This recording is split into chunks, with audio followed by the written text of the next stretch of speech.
The call came while I was wiping grease from my hands. His voice slithered through the line, smug, heavy with power. "I have your son," he said. "The debt must be paid. 1 tooth for every day you're late." I stood in my garage, surrounded by the smell of oil and steel, listening to the echo of his laughter. He didn't know me, not really. I'd spent years pretending. A quiet mechanic, a man who had retired from a life no one dared speak of. But I was never just that. Beneath the dirt under my nails, beneath the silence of my exile, something still lived. Something he had just woken up. That night, his men were found butchered in their own hideout. No signs of forced entry, no alarms tripped, only death, arranged in silence, efficient and precise. The boss called back at dawn, no laughter this time. His breath cracked into sobs. "Who are you?" I let the silence drag. Then I whispered, "You have 2 hours to release my son." And then I hung up. But the mob wasn't my real enemy. The deeper betrayal had come years before. A quieter cut. My wife's lies. It started with late nights, excuses too thin to stand on. I told myself she was tired, restless, lonely. I told myself I was imagining it. But then, her phone, left open on the table, a message thread not meant for my eyes. Affection in words she'd once saved for me, sent to another man. Not a stranger, a friend. The realization didn't come as fire. It came as ice, numbing, paralyzing. I played along, pretended not to know. She smiled at me in the mornings, kissed me goodnight, but I heard the distance in every word. The debt that had nearly cost my son's life had roots. She had helped him. Money from our account, my account, funneled to the man she swore was just a friend.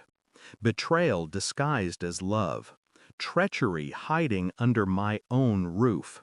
And in that moment, I understood. The mob wasn't punishment, it was proof.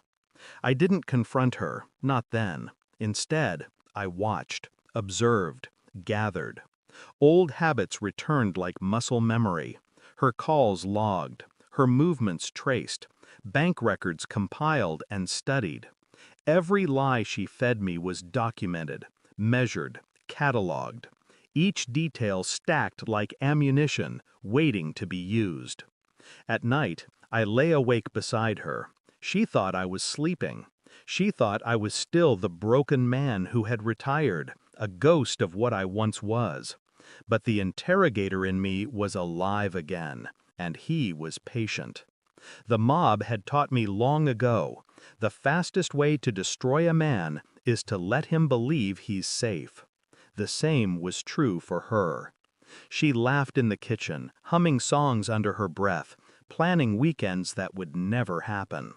All the while, she thought her secret was intact. I let her live in that illusion, because the longer she believed, the sharper the blade would cut when the truth came. The confirmation came in a manila envelope. DNA results. Not from her, but from my son. Mine, yes, but only barely. A number that cut deeper than any blade. And the friend. His name linked to payments. His name tied to her. His name carved into the wreckage of my marriage. I sat at the kitchen table as she cooked dinner. Steam rose from the pot. Garlic, onions, meat. The smell of normalcy. I slid the envelope across the table. She frowned, confused. Then she opened it. The color drained from her face. Her lips parted, a soundless plea spilling into the air. I didn't raise my voice. I didn't ask questions I already knew the answers to. I just said one word. Why? Her mouth trembled. It wasn't. I raised a hand. Silence. The weight of the truth crushed her where she sat. She looked at me then as if seeing me for the first time. And maybe she was. I didn't scream. I didn't strike. I simply stood, collected the papers, and placed them in front of her plate. "Eat," I said, "with the truth in front of you." She shook her head. Tears welled.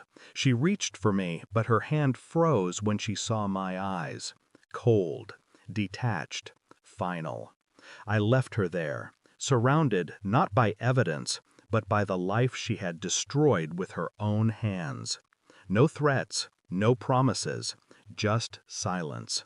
And silence was always the sharpest punishment. I slept in the garage that night. The hum of engines, the smell of oil, familiar, honest things. When I woke, the house was empty, her closet bare, her car gone.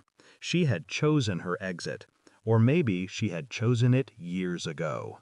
I sat on the concrete floor, cigarette burning between my fingers, and thought of my son, his laugh, his future. She had tried to poison both. She had failed. The mob was gone, their bodies cold. She was gone, her lies colder still. And me? I was alone, but not broken. Because now there were no more illusions, only truth. And truth is enough. Thanks for watching. Don't forget to like, share, and comment. Subscribe now to Cheating Stories Insight World for more amazing stories.